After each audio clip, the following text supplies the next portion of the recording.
ICC टी20 ranking रे शीर्ष रे थिबा सूर्यकुमार यादव चलित वर्ष कौनसी मैच खेली नाहांती।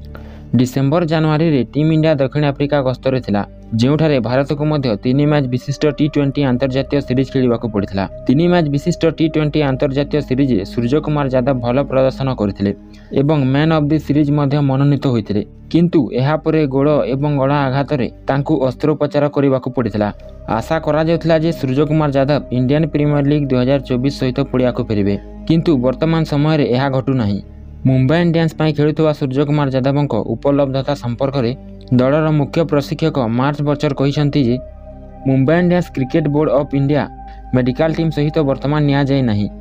सूर्यकुमार यादव निज इंस्टाग्राम अकाउंट रे गोटे स्टोरी लगाइथिले, जेउथिरे भंगादिर किछि दृश्य देखिबाकू मिलिथिला। विश्वास करा जाय जे सूर्यकुमार यादव आईपीएल 2024 बाहर रही पारंती। यह थिला एही वीडियोर संपूर्ण खबर। ताहले आपण माने आईपीएल रो केउ दलर फैन गोटे कमेंट करी निश्चय जणाइबे।